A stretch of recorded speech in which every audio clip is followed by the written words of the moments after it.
guys, I am walking into clinicals. I'm gonna try to take you guys with me. Of course I can't show you anything, but we're gonna talk about it. I'm nervous, I'm scared, but mental health clinical, here we go. Okay.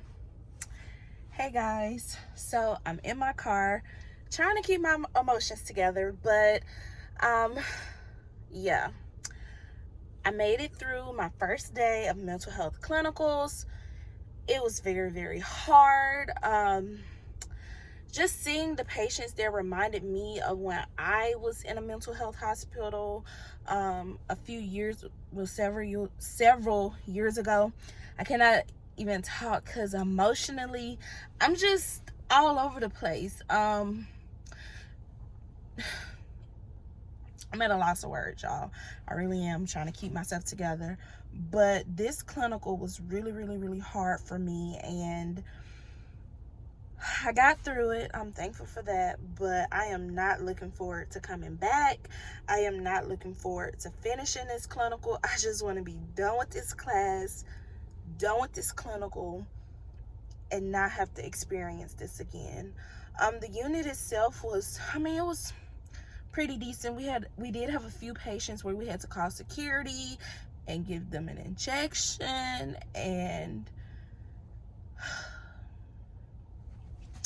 it was just hard for me. So I don't know how long the recap of these mental health clinical videos will be, but this is my first week in clinical, and yeah, I just think I may just do one big recap of everything instead of doing it daily, because I don't feel like I'll be able to do this daily, as I'm just triggered. I am really, really, really triggered with this class, with this clinical.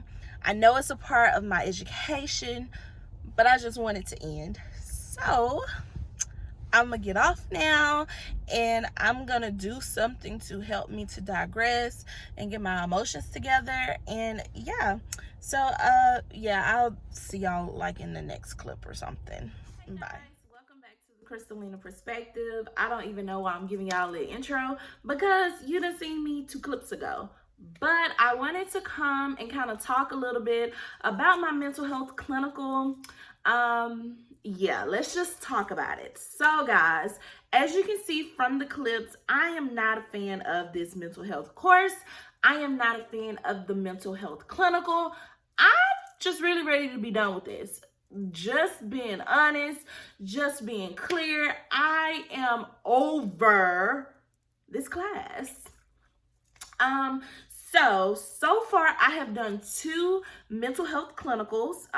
The second day was a lot better when I went, but it still was a lot for me. And I understand that, this is a part of my education. I understand that it is something that I have to do, but at the same time, I'm just triggered by the whole process of all of this. You guys are going to see this outfit again, because I'm going to come back and talk to you guys about the class and give you guys an update.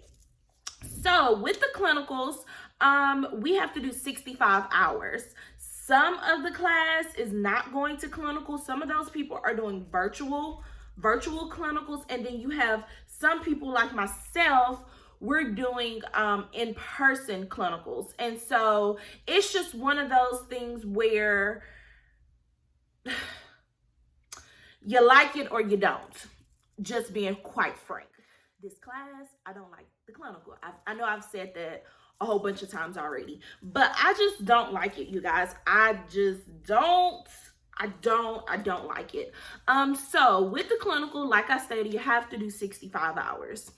The total hours for this course at my school is 75 hours.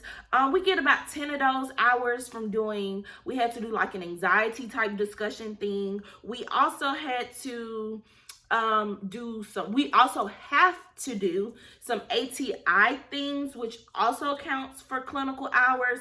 We had to do like an orientation video and take a quiz. So about 10 hours of that prep work counts towards your clinical hours. And then of course you have to actually physically go to clinical and collect the 65 hours. So some of the things that we are required to do in this clinical, we must do 2 patient assessments, which also is basically a head to toe and a mental status assessment. And within those assessment files, we have to do like nursing diagnoses, nursing interventions, that type of thing to turn in for class.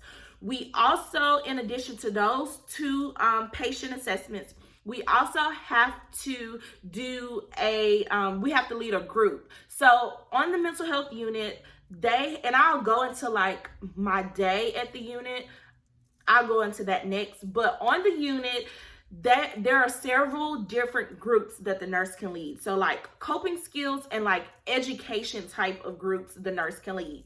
So I have to lead one of those. I haven't done it yet. And then that's really all of the on-staff things that you have to do. Of course, your instructor encourages you to get involved with like a suicide assessment, help with admission, discharge. You could pass out medication if your preceptor is with you, because when we go to clinicals, it's kind of like your LPN license is stripped.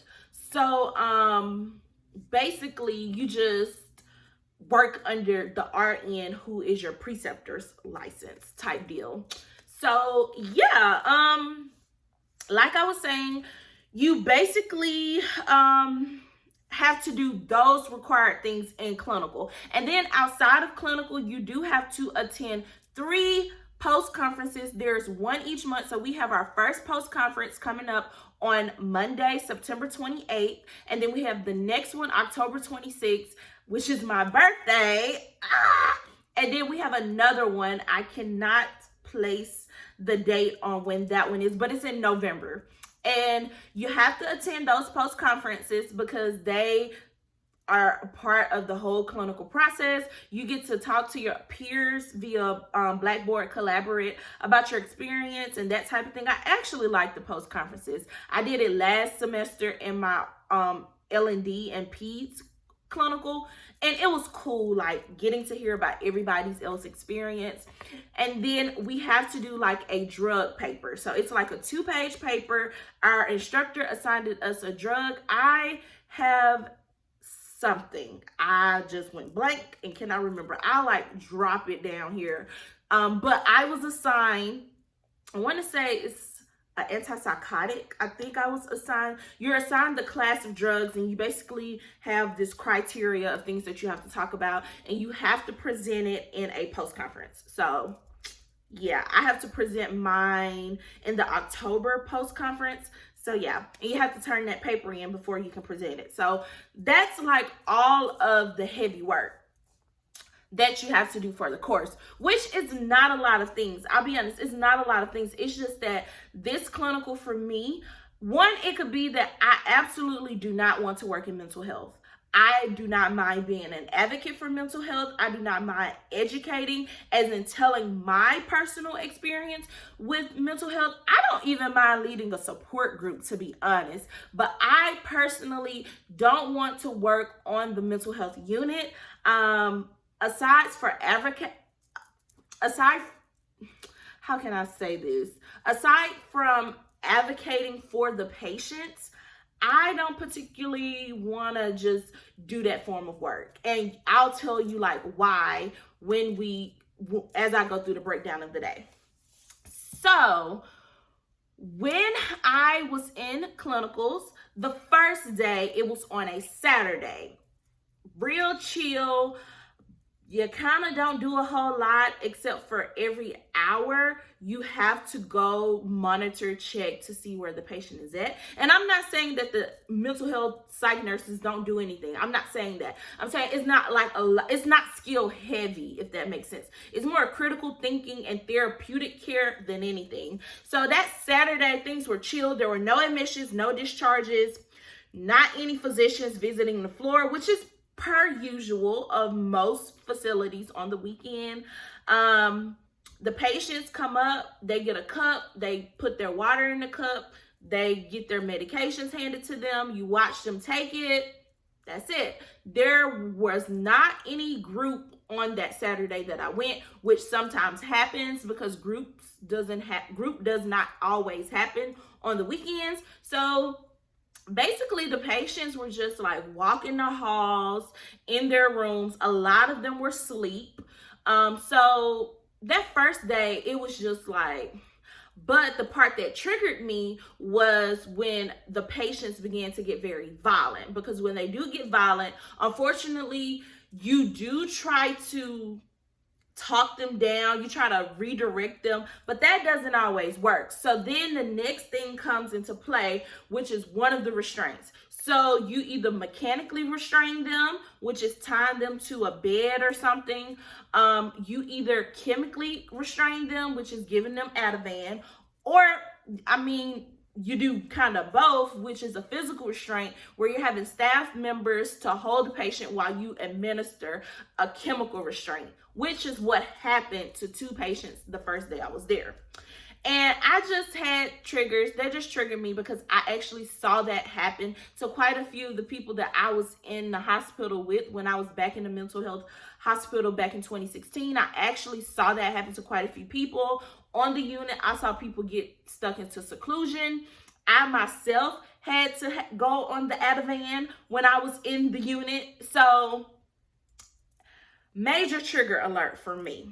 So then when I went to clinical on Wednesday, this past Wednesday, we did have to do that for a few patients, but it was more moving parts. We had 2 discharges, we had 1 admission, and with those, it allowed us to do more things and not just sit there, or get up and go check on the patients type deal. And then we also had group. So the patients had a therapy group in the morning, and then they had like an activity group in the afternoon, where basically the therapy group, they kind of talk about bipolar or whatever and anxiety, and they like break it down and discuss it.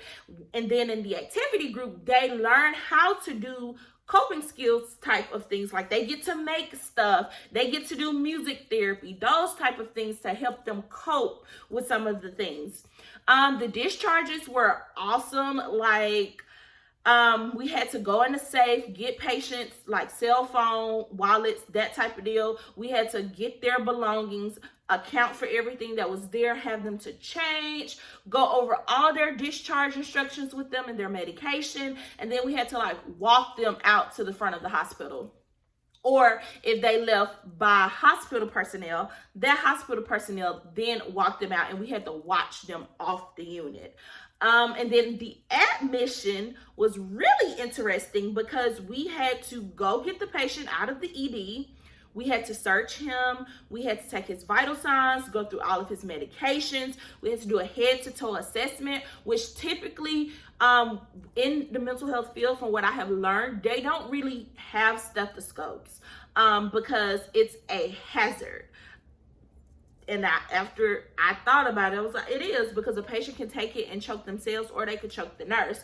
So they basically asked a lot of questions to the patient about their health. This particular patient was a diabetic, so we had to get insulin orders and all of that type of like different things done for him. So the clinical wasn't horrible. It was just not my thing. So the day-to-day, the patients typically, they get up at about 7:30, they're out of their beds, they have certain times that they're allowed to shower, that the shower is open. Breakfast is served from like 8:30 to 9:30, and then the ladies go first, and then the guys go for breakfast. And then after that, it's group. So some of the patients just don't go to group, they just go back to sleep. It just kind of depends. And then throughout that time on the weekday, the physicians are coming around, checking on the patient, asking them, how are you feeling? Is this drug happen? Is that drug happen? And that type of deal. And so basically, the clinical isn't horrible. The job isn't horrible. It's just not something I'm interested in.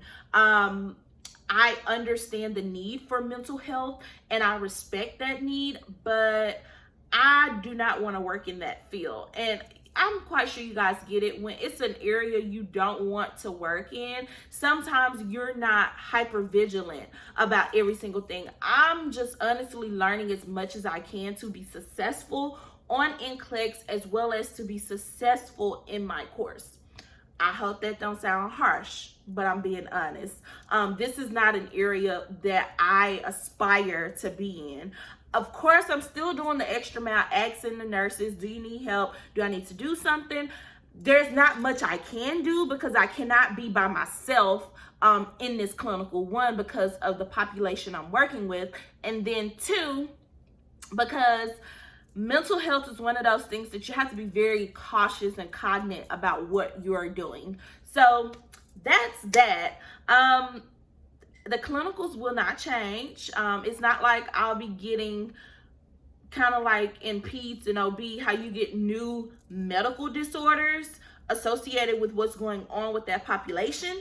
I necessarily won't be getting that. So I honestly don't feel like it's a need for me to continue to make like a mental health clinical video. If you guys want to know more, of course, I don't mind answering questions or, you know, talking to you guys. It's just that I don't think I need to like throw out a video after this one. So other than that, guys, that's really all that I have to say. I hope that you guys found this video helpful. Please like, comment, and subscribe, and let me know how you feel about mental health clinicals if you are currently doing them. And until our next video, bye guys.